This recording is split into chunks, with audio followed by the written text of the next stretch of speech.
Au nom du Père et du Fils et du Saint-Esprit. Amen. La paix de Jésus soit dans votre maison, sa paix et sa joie. Alléluia. J'espère que vous allez bien, que vous êtes dans la paix et la joie de Jésus. Nous lisons le Saint-Évangile selon saint Matthieu, chapitre 5, versets 43 à 48. Vous avez entendu qu'il a été dit, tu aimeras ton prochain et tu ne feras pas de cadeau à ton ennemi. Mais moi, je vous dis, aimez vos ennemis et priez pour ceux qui vous persécutent.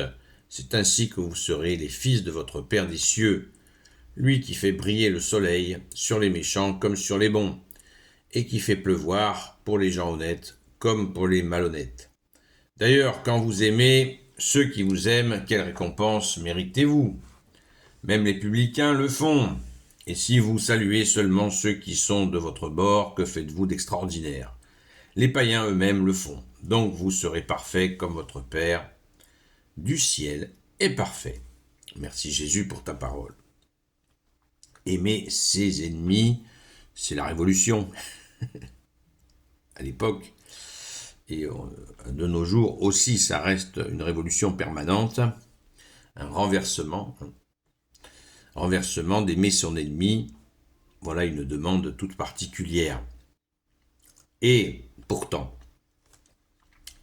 dans cette affaire-là, exactement comme je l'ai expliqué hier, il ne faut pas tomber dans l'absolutisme complet, dans l'absolu. Voilà, il faut aimer tous les ennemis, en toute situation, en toutes circonstances, sans se soucier de quoi que ce soit. Non. Jésus nous dit qu'il est notre seul enseignant, notre seul maître, notre seul guide, notre seul médecin. Ça veut dire qu'il nous faut lui demander son avis dans la prière. Alors vous allez me dire comment on fait pour savoir? Eh bien, il faut apprendre à écouter, à discerner, demander le discernement. Pourquoi Jésus nous dit d'aimer ses ennemis? Et il a raison de le faire. Je ne suis pas en train de contester ce qui est dit. Là où je ne suis pas d'accord, c'est sur la systématique. Parce que la systématique conduit à une attitude naïve. Et Jésus n'est pas naïf, et surtout à une attitude injuste, où on va renverser la victime du bourreau. Et ça, Jésus ne le veut absolument pas, car Jésus est infiniment juste. Donc, ce que je voulais dire, c'est que Jésus a raison de nous dire d'aimer nos ennemis. Mais de quelle manière on va les aimer? Je prends un exemple tout simple, c'est Jésus qui m'a offert ce cadeau. Donc, comme je l'ai reçu gratuitement, je vous l'offre gratuitement. J'ai effectivement quelques ennemis, et Jésus m'a appris à reconnaître certaines de leurs qualités. Une façon de les aimer, de dire voilà, c'est mon ennemi. Quand je dis mon ennemi, personnellement, c'est que j'ai fait le ménage par la grâce de Jésus en moi, où je n'ai pas de rage contre cette personne. Si j'en avais une, je l'aurais donnée à Jésus. Mais cette personne continue à me détester. Pour un exemple. Et de façon manifeste.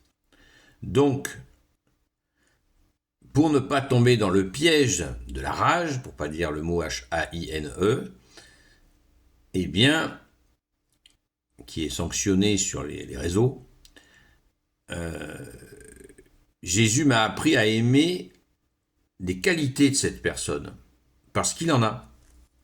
Et c'est exactement ce que Jésus nous dit.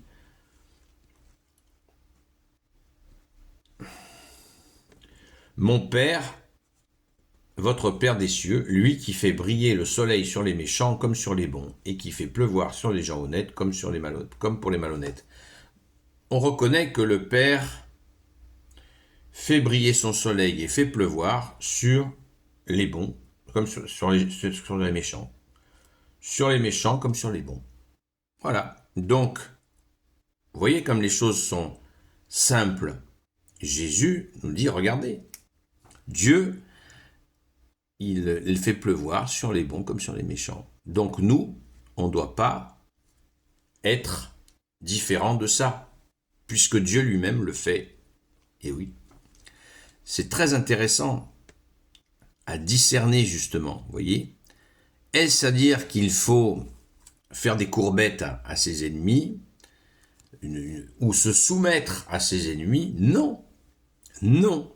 On résiste si on est juste, on reste dans notre justice, on va être implacable sur notre justice, sur notre sel, sur notre dignité que Jésus nous a restaurée, sans franchir justement le pas de l'injustice qui consisterait à détester et finalement à ressembler à cet ennemi qui nous déteste. Donc là, on rentre dans une compréhension profonde, au lieu de faire les neuneux à dire « Ah, j'aime tous mes ennemis, ah !» C'est pas comme ça la vie, tout le monde le sait. Vous pouvez pas demander à une femme qui a été V d'aimer son V, celui qui lui a fait ce mal. On ne peut pas lui demander. Par contre, elle peut donner à Jésus cette souffrance, y compris cette rage, pour être libéré. Voilà, pour être libéré de ça et de ne plus avoir de lien avec cet individu qui lui a fait tant de mal. Voilà. Les situations où les victimes comme ça, où il y a des gens qui ils voudraient exiger à la victime d'aimer celui qui lui a fait tant de mal. Ça, c'est quelque chose que Jésus va adoucir la personne, la victime, pour lui montrer que de toute façon, ça ne servira strictement à rien de la détester, au contraire, ça ne fera que nourrir le mal. Donc, ce que Jésus nous propose là, c'est la liberté. D'ailleurs, c'est pas moi qui le dis, c'est Jésus qui le dit lui-même. La vérité vous rendra libre. Et c'est celle-là, c'est cette vérité que nous dit Jésus. D'aimer pour être libre. Alors que si on est dans la rage, on est prisonnier de la rage, et du coup, encore de la méchanceté, de mauvaises choses qui se sont passées avec, justement, l'ennemi des âmes, le démon. Jésus nous libère en reconnaissant que l'ennemi a des qualités, que Dieu est juste, s'il a envie de faire pleuvoir sur les bons comme sur les méchants, il le fait, qu'on n'est pas au-dessus du bon Dieu, on est à notre place de créature, et nous aimons. Et oui, c'est absolument magnifique d'aller dans ce sens-là. On dit bonjour à ceux qui nous détestent. Faisons-le et vous verrez, ça crée un sentiment où on est détaché justement de toutes ces méchancetés qui n'ont aucun intérêt pour nos vies. Merci Jésus, alléluia. Gloire au Père, au Fils et au Saint-Esprit, maintenant et toujours et pour l'éternité. Amen. Ô Jésus, toi qui peux tout et qui portes tout, je te confie toutes celles et ceux qui regarderont cette vidéo, ainsi que leurs proches selon ta seule volonté, ô Jésus. Sainte Marie, notre Mère, Grand Saint Joseph, la terreur des démons, Sainte Marie-Madeleine, notre chère Sainte Patronne, et vous tous les saints et saintes, amis de toi Jésus, Saint Michel Archange, Saint Gabriel Archange, Saint Raphaël Archange, et vous tous les anges qui te servent, ô Jésus, je vous confie toutes celles et ceux qui regarderont cette vidéo, ainsi que leurs proches, selon ta seule volonté, ô Jésus. La paix de Jésus soit dans votre maison, et je vous dis à ce soir, 20h, 22h, sur le compte TikTok Seul Jésus Sauve. À très vite.